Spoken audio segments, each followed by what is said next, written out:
नमस्कार, स्वागत है आपका। आपके साथ मैं हूं अमृता चौरसिया। खबरों को विस्तार से जानेंगे, लेकिन उससे पहले नजर हेडलाइंस पर। धार्मिक आधार पर देश को बांटने की साजिश कर रहा है पाकिस्तान। गृह मंत्री राजनाथ सिंह की कड़ी चेतावनी, नहीं सुधरने पर भुगतना होगा भारी अंजाम।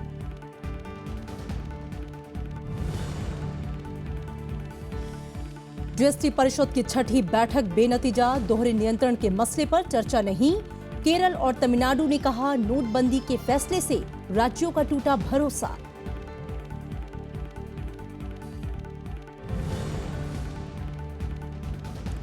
कांग्रेस का सीबीआई पर ऑगस्टा वेस्टलैंड मामले की झूठी खबरें चलवाने का आरोप। कहा, सरकार के इशारे पर कर रही है काम, नोटबंदी संकट से ध्यान हटाने की कोशिश।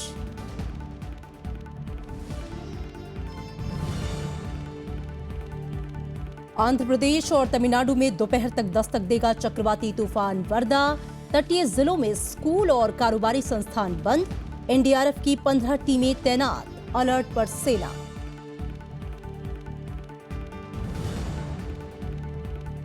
और आज यूएन महासचिव पद की शपथ लेंगे एंटोनियो गुटेरेस। 1 जनवरी से संभालेंगे पदभार। निवर्तमान महासचिव बान की मून की होगी विदाई।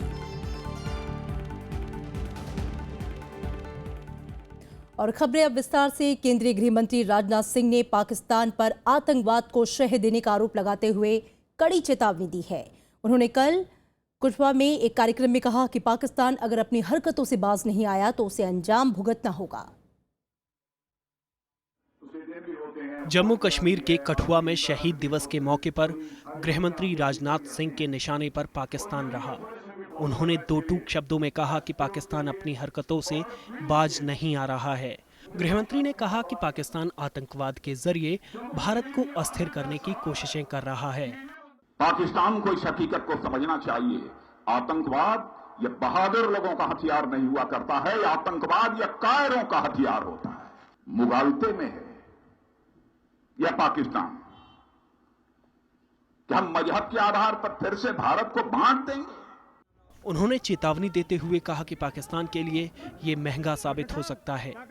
मैं समझता हूं पाकिस्तान अपनी हरकतों से बाज नहीं आया तो अभी तो पाकिस्तान के 2 टुकड़े हुए हैं, शायद उस पाकिस्तान के 10 टुकड़े हो जाएं और पाकिस्तान के खंड खंड हो जाए। राजनाथ सिंह ने यह भी कहा कि पाकिस्तान अगर आतंकवाद से निपटने में नाकाम रहता है और भारत का सहयोग चाहता है तो भारत मदद करने के लिए तैयार है। Bureau report, Rajya Sabha TV. गृहमंत्री राजनाथ सिंह के बयान पर कांग्रेस उपाध्यक्ष राहुल गांधी ने प्रतिक्रिया दी है। उन्होंने ट्वीट कर इस बात से सहमति जताई कि पाकिस्तान धर्म के आधार पर भारत को बांटने का प्रयास कर रहा है।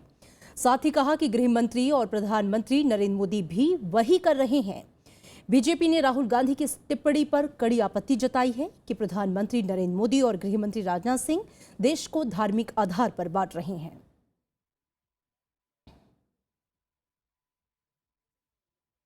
जीएसटी काउंसिल की छठी बैठक रविवार को बेनतीजा खत्म हो गई। इसमें दोहरे नियंत्रण के मसले पर कोई चर्चा नहीं हो सकी।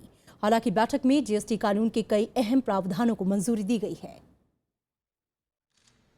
जीएसटी परिषद की छठी बैठक में भी दोहरे नियंत्रण के मसले पर कोई चर्चा नहीं हुई। रविवार का पूरा वक्त प्रस्तावित कानून के प्रावधानों पर चर्चा में ही निकल गया। वित्त मंत्री ने बताया कि कई महत्वपूर्ण प्रावधानों को मंजूरी दे दी गई है और कुछ का मसौदा फिर से तैयार करने की जरूरत है। We started today discussing it and we have gone up to clause 99. There are few clauses which require, 1 or 2 clauses which require to be redrafted, which will be in the meanwhile redrafted, and in the next meeting, the 7th meeting, they will be put up before the council again. वित्त मंत्री अरुण जेटली ने ये कहा कि सरकार नई कर व्यवस्था को अगले साल 1 अप्रैल से लागू करने के अपने लक्ष्य पर कायम है, लेकिन केरल और तमिलनाडु जैसे राज्यों के प्रतिनिधियों ने कहा कि अब ये समय सीमा मुमकिन नहीं दिखती। If 1st April is the first possible day when it can be implemented, then the last day is also constitutionally defined, 16th of September 2017. So the discretion as to when to implement it is only 5 months and 16 days. बैठक 2 दिन 11 और 12 दिसंबर को होनी थी, लेकिन आज का दिन सार्वजनिक अवकाश होने की वजह से पहले दिन के बाद ही इसे खत्म कर दिया गया। जीएसटी परिषद की अगली बैठक 22 और 23 दिसंबर को होगी। Kriti Mishra, Rajya Sabha TV. Agusta Westland VVIP helicopter घोटाला मामले में कांग्रेस ने सीबीआई पर सरकार के इशारे पर काम करने का आरोप लगाया है। कांग्रेस प्रवक्ता रणदीप सुरजेवाला ने कहा कि सीबीआई को दुर्भावनापूर्ण खबरें चलवाने की बात कबूल करनी चाहिए और मीडिया को भी इससे बचना चाहिए। इस मामले में गिरफ्तार पूर्व वायुसेना प्रमुख एसपी त्यागी की तरफ से तत्कालीन प्रधानमंत्री मनमोहन सिंह के कार्यालय को जिम्मेदार ठहराए जाने की खबरों के बाद कांग्रेस प्रवक्ता की ये प्रतिक्रिया आई है। रणदीप सुरजेवाला ने कहा कि सरकार सीबीआई के जरिए नोटबंदी के संकट को छुपाने में कामयाब नहीं होगी और उसे संसद में जवाब देना चाहिए। पूर्व वायुसेना प्रमुख की ओर से पेश वकील ने अदालत में यह दावा किया था कि ऑगस्टा वेस्टलैंड से वीवीआईपी हेलीकॉप्टर खरीदने का फैसला सामूहिक था और प्रधानमंत्री कार्यालय भी इसका हिस्सा था। झूठे इल्जामों और षड्यंत्र के पीछे मत छुपिए, क्योंकि ये देश सच्चाई जानना चाहता है और सच्चाई ये है कि मोदी सरकार ऑगस्टा वेस्टलैंड का इस्तेमाल केवल एजेंडा डाइवर्ट करने के लिए कर रही है और अपने राजनीतिक विरोधियों से प्रतिशोध लेने के लिए कर रही है। और आपको बता दें कि नोटबंदी के मुद्दे पर संसद में जारी गतिरोध को लेकर आरोप प्रत्यारोप का सिलसिला जारी है। उत्तर प्रदेश के बहराइच में चुनावी रैली को संबोधित करते हुए प्रधानमंत्री नरेंद्र मोदी ने इस मुद्दे पर संसद में अवरोध के लिए विपक्ष की फिर आलोचना की। खराब मौसम की वजह से उनका हेलीकॉप्टर बहराइच में नहीं उतर सका और उन्होंने मोबाइल से ही रैली को संबोधित किया। उन्होंने कहा कि विपक्ष संसद में चर्चा से बच रहा है क्योंकि वो नहीं चाहता कि सच सबके सामने आए। बीएसपी प्रमुख मायावती ने इस आरोप को सरासर गलत बताते हुए कहा कि संसद में बहुमत वाली पार्टी के नेता को ऐसा बयान नहीं देना चाहिए। उन्होंने कहा कि विपक्ष पर आरोप लगाकर प्रधानमंत्री अपनी जिम्मेदारी और जवाबदेही से बच रहे हैं। वहीं कांग्रेस ने दोहराया कि संसद चलाना सत्ता पक्ष की जिम्मेदारी है। मैं चीफ व्हिप रहा हूं संसद का। जब भारतीय जनता पार्टी संसद नहीं चलने देती थी तब भी हमें एक ही हिदायत दी जाती थी कि संसद चलाना सत्ता पक्ष की जिम्मेवारी है, विपक्ष की जिम्मेवारी नहीं है, और आज भी वही बात चलती है। दिव्यांगों को ज्यादा अधिकार और नौकरी के साथ शिक्षा में ज्यादा आरक्षण से जुड़े विधेयक को पारित करने की मांग तेज हो गई है। नोटबंदी पर संसद में जारी अवरोध के चलते निःशक्त व्यक्ति अधिकार विधेयक 2014 पर भी चर्चा नहीं हो पाई। दिव्यांगों के हितों के लिए काम करने वाली संस्थाओं के साथ साथ सरकार ने भी इसे पारित करने की अपील की है। दिव्यांगों को समाज में बराबरी के दर्जे में लाने से जुड़े निःशक्त व्यक्ति अधिकार विधेयक 2014 यानी डिसेबिलिटी बिल को संसद की मंजूरी का इंतजार है। राज्यसभा में इसे बीते हफ्ते लगातार 4 दिन चर्चा के लिए लिस्ट किया गया था, लेकिन नोटबंदी के मुद्दे पर अवरोध के चलते इस पर चर्चा शुरू नहीं हो पाई। मैं निःशक्त व्यक्ति अधिकार विधेयक 2014 विचार और पारित करने के लिए प्रस्तुत करता हूं। मैं निःशक्त व्यक्ति अधिकार विधेयक 2014 विचार करने और पारित करने के लिए प्रस्तुत करता हूं।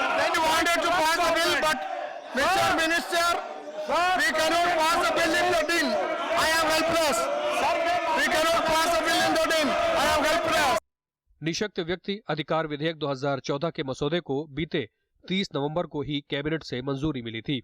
इसमें दिव्यांगों के लिए सरकारी नौकरियों और शैक्षिक संस्थानों में आरक्षण 3 से बढ़ाकर 5% किया गया है। इसके अलावा नए विधेयक में दिव्यांगों के प्रकार 7 से बढ़ाकर 21 किए गए हैं। श्रेणी में psychological disability, leprosy, autism, mental illness, spectrum disorder, cerebral Plassey जैसी गंभीर बीमारियों को रखा गया है। इसके अलावा इस बिल में एसिड अटैक के शिकार बने लोगों, खासकर महिलाओं को भी जगह दी गई है। कानून के उल्लंघन पर 6 महीने न्यूनतम सजा का भी प्रावधान बिल में है। अनुमान के मुताबिक इससे लगभग 7 से 10 करोड़ लोगों को फायदा होगा। विकलांगता के 7 ही प्रकार थे, अब इसमें 21 प्रकार हो रहा है।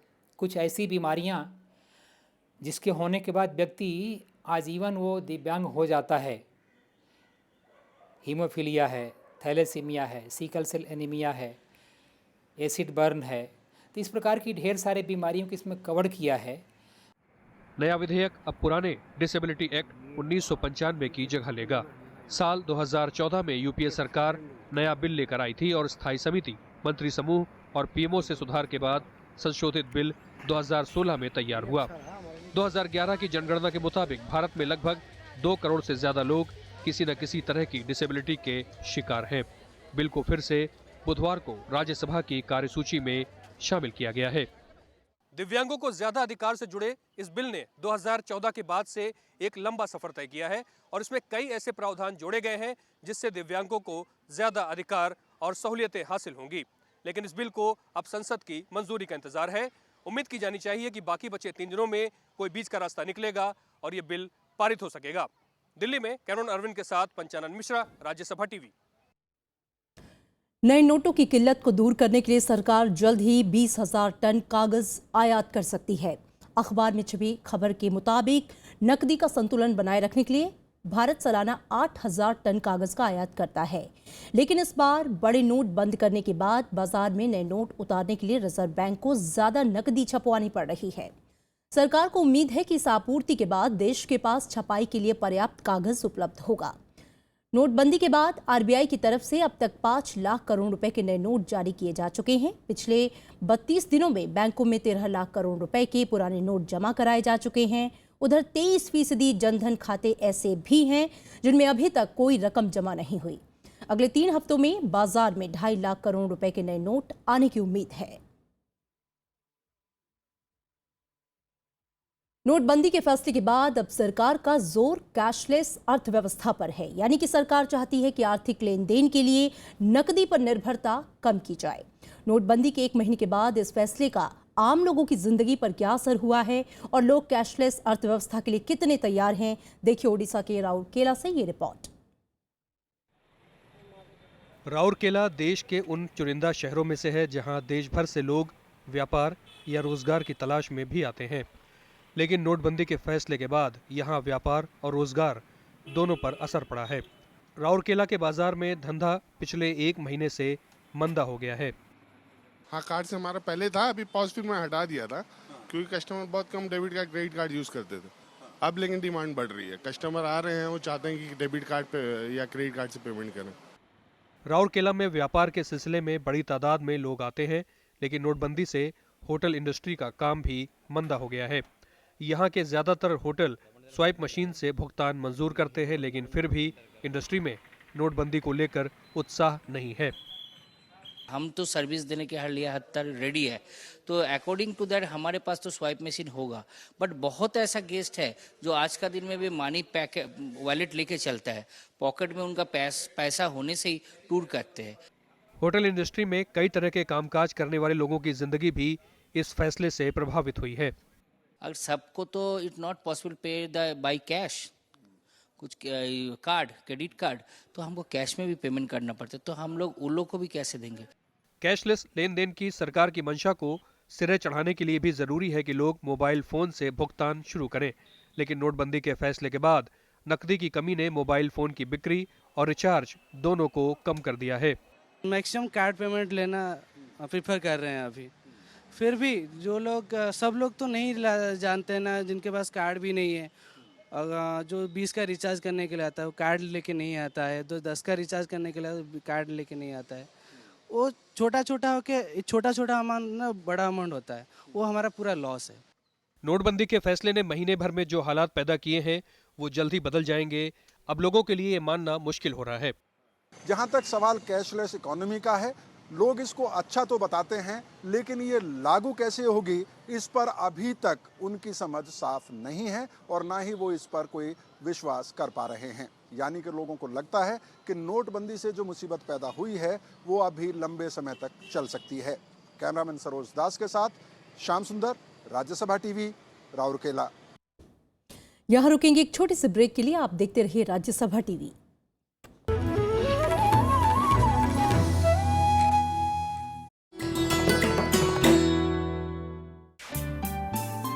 सरोजनी नायडू स्वतंत्रता सेनानी, कवयित्री और वक्ता, कांग्रेस की अध्यक्ष निर्वाचित होने वाली पहली भारतीय महिला सरोजनी ने 13 साल की उम्र में रची थी पहली कविता।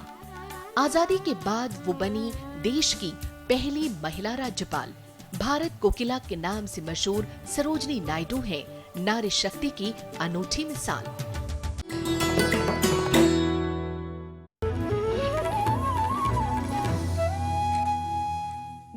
ब्रेक के बाद स्वागत है आपका। बंगाल की खाड़ी में उठे चक्रवाती तूफान वर्दा के आज उत्तर तमिलनाडु और दक्षिण आंध्र प्रदेश के बीच दोपहर तक टकराने की आशंका है। मौसम विभाग ने तूफान के चलते इन तटीय इलाकों में भारी बारिश की चेतावनी जारी की है और मछुआरों को समुद्र में नहीं जाने की सलाह दी है। दोनों राज्यों में एनडीआरएफ की टीमें अलर्ट पर हैं। इसके अलावा सेना को भी अलर्ट पर रहने के लिए कहा गया है। बंगाल की खाड़ी में बना चक्रवाती तूफान वर्दा के भयानक होने की आशंका है।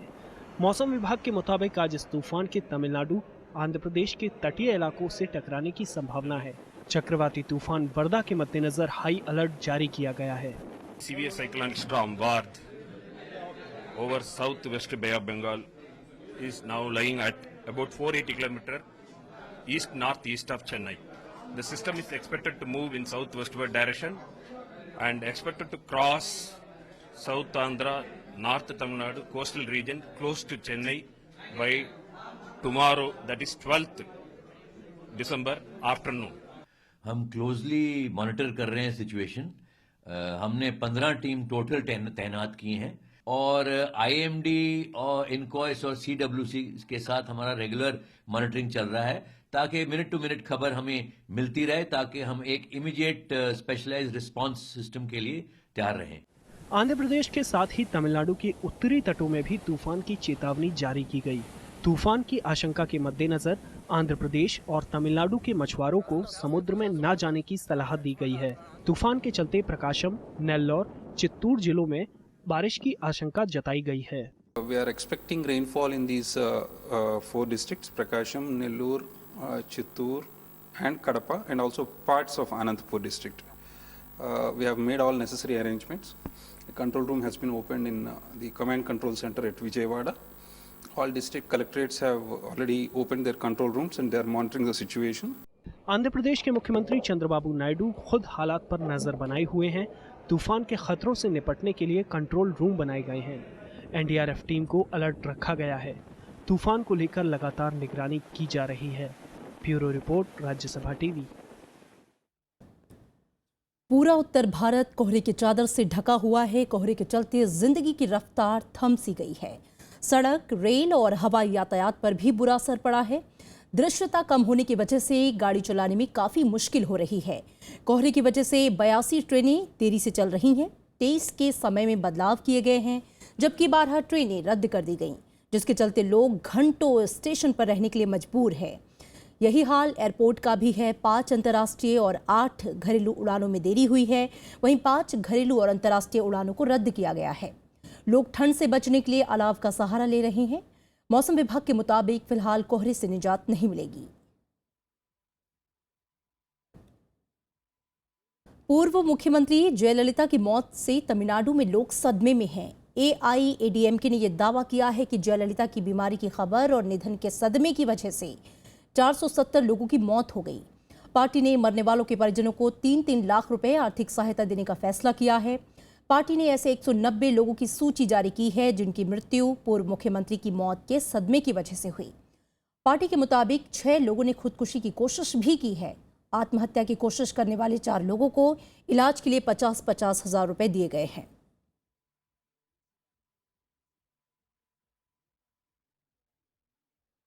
रविवार को मुंबई के गोरेगांव में एक निजी हेलीकॉप्टर दुर्घटनाग्रस्त हो गया। हादसे में पायलट की मौत हो गई, जबकि 3 लोग जख्मी हो गए हैं।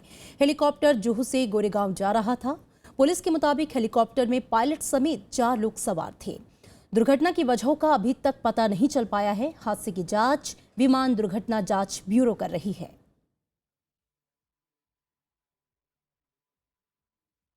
इंडोनेशिया के राष्ट्रपति जोको विदोदो भारत के अपने पहले दौरे पर आज सुबह दिल्ली पहुंच गए। सुबह करीब 10 बजे राष्ट्रपति भवन में उनका औपचारिक स्वागत किया जाएगा। इसके बाद उनका राजघाट स्थित महात्मा गांधी की समाधि पर जाने का कार्यक्रम है।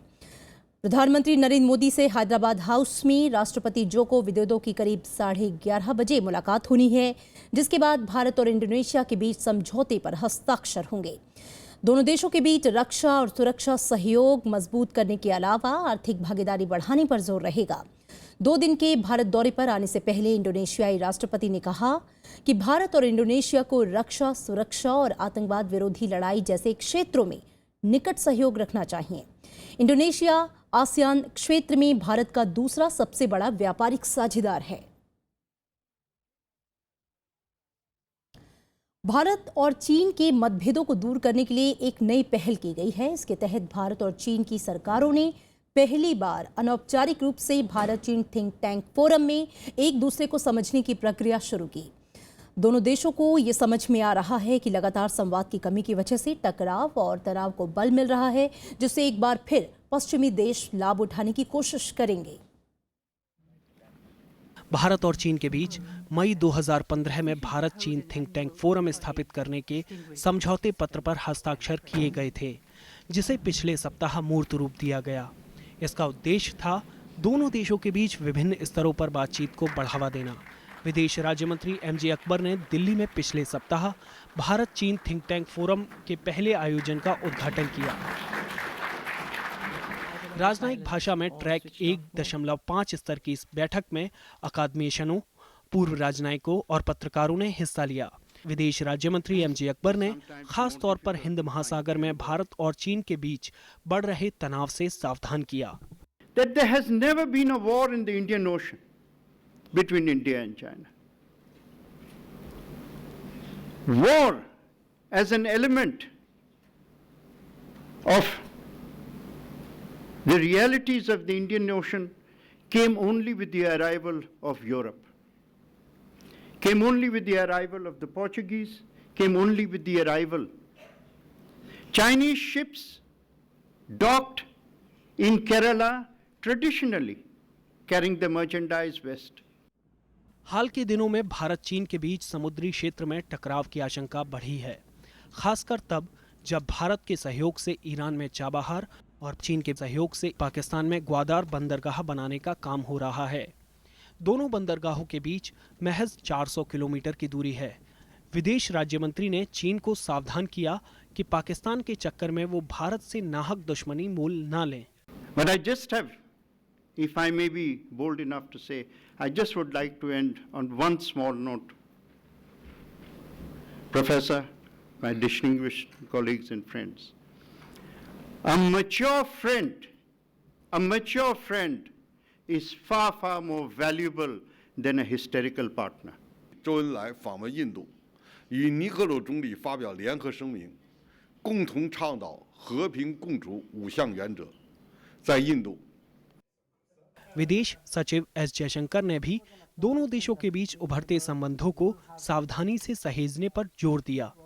उन्होंने कहा कि जिस तरह भारत और चीन लंबे समय से बहुध्रुवीय दुनिया की बात मानते रहे हैं, वैसे ही चीन को बहुध्रुवीय एशिया बनाने को स्वीकार करना पड़ेगा। इसके लिए चीन को भारत की अहमियत को समझना होगा और अनावश्यक विरोध की नीति को त्यागना होगा। दोनों देशों के प्रतिनिधियों ने महसूस किया कि भारत और चीन के बीच विश्वास की घोर कमी है और एक दूसरे के समाज और संस्कृति के बारे में ज्ञान का घोर अभाव। ऐसे में अगर दोनों देशों के बीच कई स्तरों पर संवाद को नहीं बढ़ाया गया तो आगे आने वाले दिनों में स्थितियां काफ़ी खतरनाक टकराव की ओर बढ़ सकती हैं। यह प्रयास उसी प्रक्रिया की शुरुआत के रूप में देखा जा रहा है। राज्यसभा टेलीविजन के लिए कैमरा पर्सन श्याम लाल के साथ दिल्ली से अखिलेश सुमन। पुर्तगाल के पूर्व प्रधानमंत्री एंटोनियो गुटेरेस आज संयुक्त राष्ट्र के नए महासचिव के पद की शपथ लेंगे। उनको संयुक्त राष्ट्र महासभा की विशेष बैठक में शपथ दिलाई जाएगी। वो बान की मून की जगह नए महासचिव होंगे। न्यूयॉर्क स्थित संयुक्त राष्ट्र मुख्यालय में महासभा के 193 सदस्यों वाली महासभा की विशेष पूर्ण बैठक में गुटेरेस को शपथ दिलाई जाएगी। गुटेरेस का कार्यकाल 1 जनवरी 2017 को शुरू होगा और 31 दिसंबर 2021 को खत्म होगा। यूएनजीए ने 13 अक्टूबर को एंटोनियो गुटेरेस को संयुक्त राष्ट्र का 9वां महासचिव चुना था।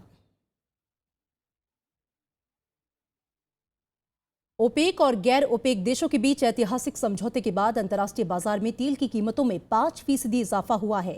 अमेरिकी बाजार में तेल के दाम 54.07, जबकि यूरोपीय बाजारों में करीब $57 प्रति बैरल पहुंच गए हैं। शनिवार को रूस समेत 11 देशों ने ओपेक देशों के साथ समझौता किया था। इन देशों ने कच्चे तेल का उत्पादन प्रतिदिन करीब 6 लाख बैरल कम करने पर सहमति जताई थी। इस समझौते के बाद से ही कच्चे तेल के दाम बढ़ने की संभावना जताई जा रही थी। बिल इंग्लिश न्यूजीलैंड के नए प्रधानमंत्री बन गए हैं। उन्होंने आज वेलिंगटन में पद और गोपनीयता की शपथ ली। सत्ताधारी दल नेशनल पार्टी की बैठक में आज ही उन्हें नया नेता चुना गया। पिछले हफ्ते इस्तीफे के वक्त प्रधानमंत्री जॉन की ने कहा कि वो हमेशा नई प्रतिभा को आगे आते देखना चाहते हैं। बिल इंग्लिश इससे पहले जॉन की के मंत्रिमंडल में वित्त मंत्री थे।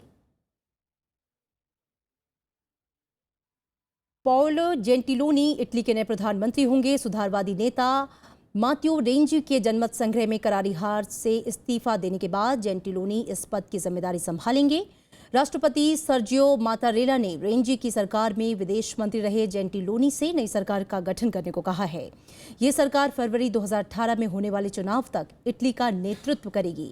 62 साल के जेंटिलोनी को निवर्तमान प्रधानमंत्री का करीबी सहयोगी भी माना जाता है।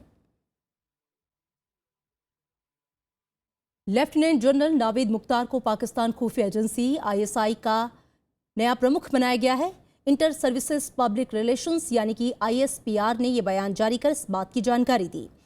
जनरल नावेद जनरल रजवान की जगह लेंगे, जिन्हें अब नेशनल डिफेंस यूनिवर्सिटी का प्रेसिडेंट बनाया गया है।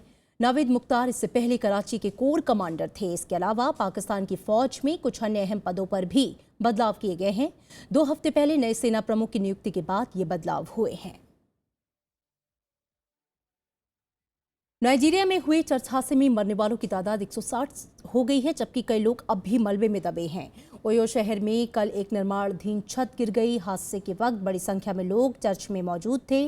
पुलिस ने इसे साजिश करार देते हुए निर्माण के ठेकेदार को हिरासत में ले लिया है।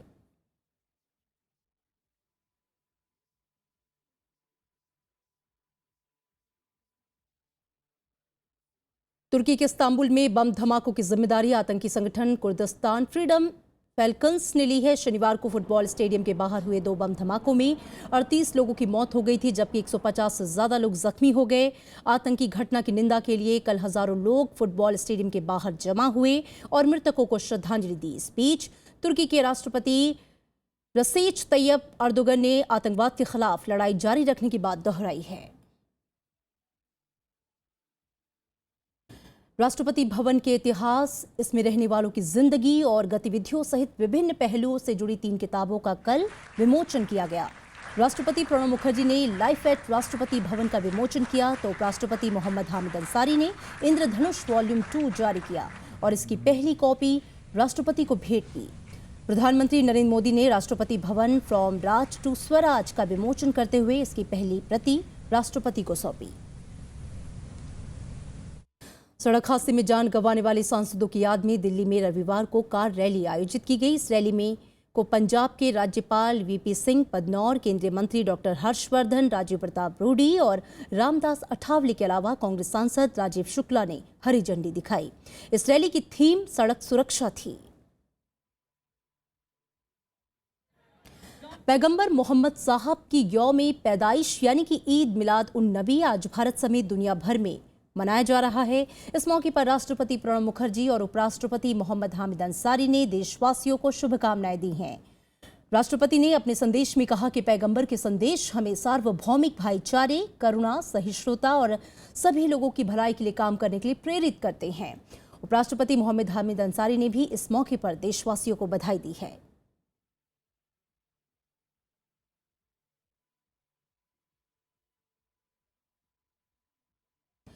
बिरसा मुंडा खूंटी टीम ने चौथा छोटा नागपुर आदिवासी महिला हॉकी टूर्नामेंट जीत लिया है। रविवार को मिजोरम के साथ हुए फाइनल मैच में बिरसा मुंडा खूंटी ने 2-1 से जीत दर्ज की।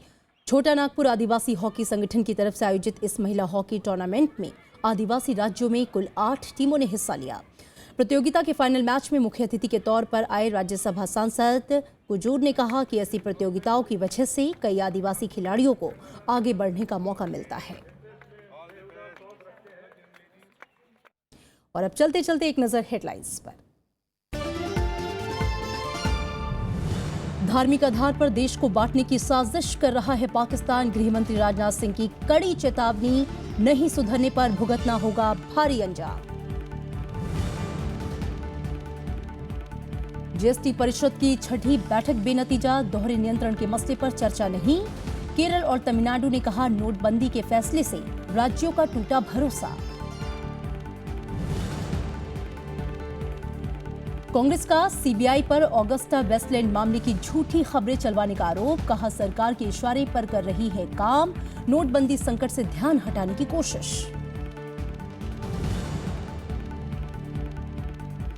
आंध्र प्रदेश और तमिलनाडु में दोपहर तक दस्तक देगा चक्रवाती तूफान वर्दा, तटीय जिलों में स्कूल और कारोबारी संस्थान बंद, एनडीआरएफ की 15 टीमें तैनात, अलर्ट पर सेना। और आज यूएन महासचिव पद की शपथ लेंगे एंटोनियो गुटेरेस, 1 जनवरी से संभालेंगे पदभार। निवर्तमान महासचिव बान की मून की होगी विदाई। और फिलहाल खबरों में इतना ही, आगे देखिए कलम गवाह है।